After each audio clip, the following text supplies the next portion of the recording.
Hi friends, welcome to சாந்தி இல்லம். எல்லோரும் எப்படி இருக்கீங்க?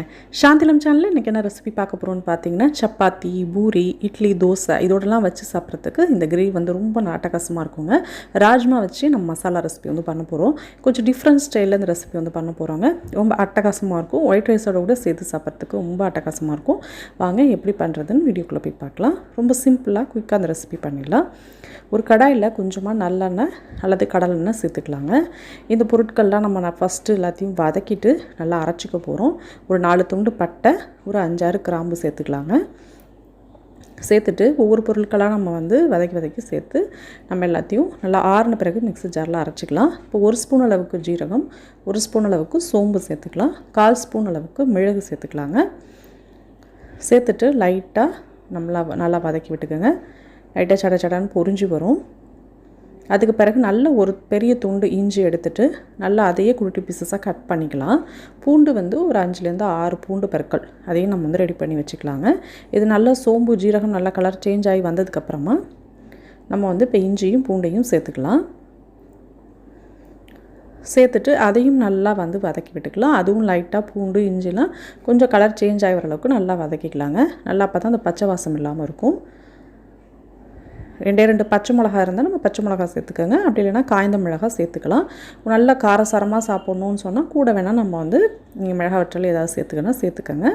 நம்ம வந்து மிளகாத்தூளும் குழம்பு மிளகாத்தூளும் ஆட் பண்ணுவோம். அதனால் நான் 2 பச்சை மிளகா மட்டும்தான் ஆட் பண்ணியிருக்கேன். இந்த அளவே உங்களுக்கு கரெக்டாக இருக்கும் காரம். இப்போ பெரிய வெங்காயம் ஒன்று வந்து நல்லா வெள்ளரி வெங்காயம் ஒன்று எடுத்துகிட்டு அதை நல்லா இந்த மாதிரி நீல வாக்கில் கட் பண்ணிவிட்டு அதையும் சேர்த்து நல்லா வந்து வதக்கி விட்டுக்கலாங்க. நல்லா வதக்கியாச்சு. நல்லா கொஞ்சம் கொஞ்சமாக கலர் சேஞ்ச் ஆகி வந்துருச்சு பார்த்தீங்களா? இப்போ கசகசா சும்மா கொஞ்சமாக ஒரு 1/2 ஸ்பூன் அளவுக்கு, குட்டி ஸ்பூனில் 1/2 ஸ்பூன் அளவுக்கு கொஞ்சம் கசகசா சேர்த்துக்கலாம். சேர்த்துட்டு அதையும் நல்லா வந்து வதக்கி விட்டுக்கலாங்க. இப்போ வந்து ஒரு 5 தக்காளி நல்ல பழமான தக்காளியாக எடுத்துக்கலாம். எடுத்துகிட்டு அதையும் நல்லா வந்து வதக்கி விட்டுக்கோங்க. உங்களுக்கு கிரேவி தேவையான அளவுக்கு நம்ம தக்காளி வந்து சேர்த்துக்கலாம். நீங்கள் கூடுதலாக கிரேவி பண்ணுறீங்க அப்படின்னா ஒரு 6 தக்காளி கூட எடுத்துக்கலாம். நம்ம வந்து ஒரு 5 தக்காளி சேர்த்து நல்லா வந்து வதக்கி விட்டுக்கோங்க. நல்லா வதக்கியாச்சு. அதுக்கு பிறகு ஆறின பிறகு நம்ம மிக்ஸி ஜாரில் தண்ணி கொஞ்சமாக சேர்த்து நல்லா பேஸ்ட்டாக இதை வந்து அரைச்சிக்கலாங்க. இப்போ ராஜ்மா வந்து ஆல்ரெடி 2 மணி நேரம் ஊற வச்சுட்டு நல்லா தண்ணி ஊற்றி குக்கரில் நல்லா ஒரு 5-6 விசில் விட்டு நல்லா வேக விட்டு எடுத்திருக்கேன். 2 மணி நேரம் ஊற வச்சா கூட ஒரு 5-6 விசில் விட்டிங்கன்னா தான் நல்லா இந்த மாதிரி நல்லா வெந்து வந்திருக்கும். ஸோ இது வேக வச்சு தனியாக எடுத்து வச்சுக்கலாம். இப்போ நம்ம அரைச்சி வச்சுருந்த மசாலாலாம் நல்லா வதக்கி வச்சுருந்த மசாலாலாம் நல்லா ஆறிடுச்சு. ஸோ இதையும் மிக்ஸி ஜாரில் போட்டு நம்ம கொஞ்சமாக தண்ணி ஊற்றி பேஸ்ட்டாக அரைச்சி எடுத்துக்கலாங்க. இப்போ நம்ம வந்து தாளிக்க ஸ்டார்ட் பண்ணிக்கலாம். கடாயில் கொஞ்சமாக ஆயில் சேர்த்துக்கோங்க.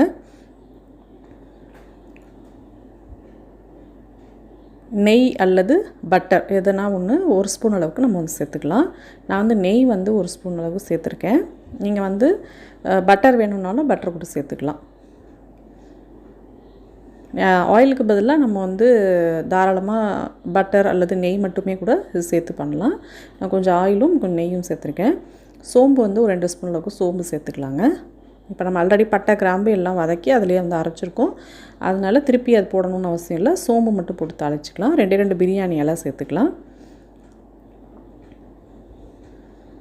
இந்த மசாலா வந்து ரொம்ப டேஸ்ட்டாக இருக்கும். நீங்கள் கொஞ்சம் லைட்டாக தண்ணியாக வச்சுக்கிட்டிங்கன்னா நம்ம சப்பாத்தி பூரி இதுக்கெல்லாம் வந்து நம்ம செமி கிரேவியாக பண்ணி நம்ம வந்து சாப்பிட்றதுக்கு நல்லாயிருக்குங்க.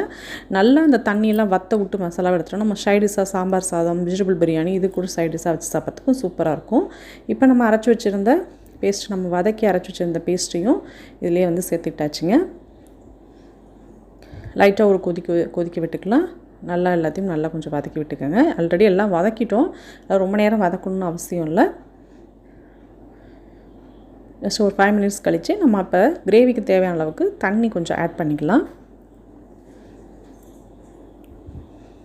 ஆல்ரெடி ராஜ்மாலையும் வேக வச்ச தண்ணியை வந்து நம்ம கீழே ஊற்ற வேண்டாங்க. அந்த தண்ணியும் நம்ம வந்து இதில் ஆட் பண்ணிக்கலாம். கொஞ்சமாக ஒரு 1/2 கிளாஸ் மட்டும் தண்ணி சேர்த்துட்டு 2 ஸ்பூன் அளவுக்கு நம்ம வீட்டில் எல்லா குழம்புக்கும் யூஸ் பண்ணிங்களா அந்த குழம்பு மிளகாத்தூளே 2 ஸ்பூன் ஆட் பண்ணியிருக்கேன். இது மாங்காய் பொடி வந்து ஒரு குட்டி ஸ்பூனில் 2 ஸ்பூன் அளவுக்கு மாங்காய் பொடி சேர்த்துக்கலாம்.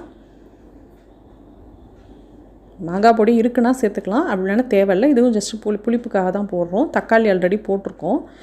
நம்ம இருந்ததுன்னா ஒரு 2 ஸ்பூன் அளவுக்கு சேர்த்துட்டா இன்னும் கொஞ்சம் டேஸ்ட்டு நல்லாயிருக்கும். ஸோ அதையும் சேர்த்துக்கிட்டாச்சு. இப்போ வந்து நம்ம இப்போ அந்த ராஜ்மா நம்ம வேக வச்சுருந்தோம் பார்த்திங்களா, அதையும் தண்ணியோடையே இதில் வந்து சேர்த்துக்கிட்டோம். சேர்த்துட்டு நல்லா எல்லாத்தையும் மிக்ஸ் பண்ணி விட்டுருங்க. தேவையான அளவுக்கு உப்பு சேர்த்துக்கோங்க. உப்பு சேர்த்துட்டு காரம் இதெல்லாம் பார்த்துட்டு செக் பண்ணிக்கோங்க. நல்லா ஒரு கொதிக்க விட்டுறலாம். கொதிக்க விட்ட பிறகு உப்பு காரம்லாம் எதுவும் தேவைன்னா நம்ம வந்து ஆட் பண்ணிக்கலாங்க. உப்பு வந்து நான் கல் உப்பு ஆட் பண்ணியிருக்கேன். நீங்கள் தூள் உப்புனா ஒரு 1.5 ஸ்பூன் அளவுக்கு தூள் உப்பு சேர்த்துக்கலாம். சேர்த்து நல்லா கொதிக்க விட்டுருங்க. நல்லா வந்து கொஞ்சமாக நான் வந்து புதினா இலைகள் போட்டிருக்கேன். நல்லா கொதிச்சிருச்சு. கொதித்ததுக்கு அப்புறமா நம்ம இறக்க போகிறதுக்கு ஒரு 5 மினிட்ஸ் முன்னாடி ஒரு நாட்டு சக்கரை வந்து 2 ஸ்பூன் அளவுக்கு சேர்த்துட்டு நல்லா வந்து மேலே எண்ணெய் பிரிஞ்சு வந்துடும். அதுக்கு பிறகு நம்ம அடுப்பை வந்து ஆஃப் பண்ணிக்கலாங்க. நல்லா இது வந்து சப்பாத்தி பூரி இதோடலாம் நம்ம ஊற்றி சேர்த்து சாப்பிட்றதுக்கு ரொம்ப அட்டகாசமாக இருக்கும். ரொம்ப டேஸ்ட்டு சூப்பராக இருக்கும். ஸோ கண்டிப்பாக செஞ்சு பாருங்கள். இதையே நம்ம நல்லா தண்ணியை வற்ற விட்டுட்டோம் அப்படின்னு சொன்னால் நல்லா நமக்கு வந்து நல்லா ஒரு மசாலாவாக கிடைக்கும். இப்போ பார்த்திங்கன்னா நம்ம மசாலா வந்து சூப்பராக ரெடி ஆகிடுச்சுங்க. நல்லா பாருங்கள், தண்ணியெலாம் நல்லா வற்றி நல்ல செமி கிரேவியாக நமக்கு வந்து கிடச்சிருக்கு. ஸோ இது வந்து நீங்கள் சப்பாத்தியோட பூரியோடலாம் வச்சு சாப்பிட்றதுக்கு ரொம்ப சூப்பராக இருக்கும். இட்லி தோசையோடையும் வச்சு சாப்பிட்றதுக்கு அல்டிமேட்டாக இருக்குங்க. ஸோ நமக்கு சப்பாத்திக்கு பூரிக்கு ராஜ்மா மசாலா தயாராகிடுச்சு. ஸோ கண்டிப்பாக அந்த ரெசிபி செஞ்சு பாருங்கள். செஞ்சு பார்த்துட்டு எப்படின்னு சொல்லிட்டு எனக்கு கமெண்ட் பண்ணுங்கள். இதையே நீங்கள் வந்து நல்லா இன்னும் நல்லா தண்ணியெல்லாம் வற்ற நல்லா பண்ணிட்டீங்கன்னா இன்னும் மசாலாவாக கிடைக்கும். நம்ம எல்லா ஒயிட் ரைஸோட மட்டும் இல்லைங்க, சாம்பார் சாதம், வெஜிடபிள் பிரியாணி இதோடலாம் கூட சைடிஷாக வச்சு சாப்பிட்றதுக்கும் ரொம்ப அட்டகாசமாக இருக்கும். ஸோ கண்டிப்பாக அந்த ரெசிபி செஞ்சு பார்த்துட்டு எப்படின்னு சொல்லிட்டு கமெண்ட் பண்ணுங்கள். இந்த வீடியோ பிடிச்சிருந்தால் லைக் பண்ணுங்கள், ஷேர் பண்ணுங்கள், கமெண்ட் பண்ணுங்கள். சாந்திலம் சேனலில் நிறைய டிஃப்ரெண்ட்டான ரெசிபிஸ்லாம் இருக்குது. ஸோ மறக்காமல் அதையும் பாருங்கள்.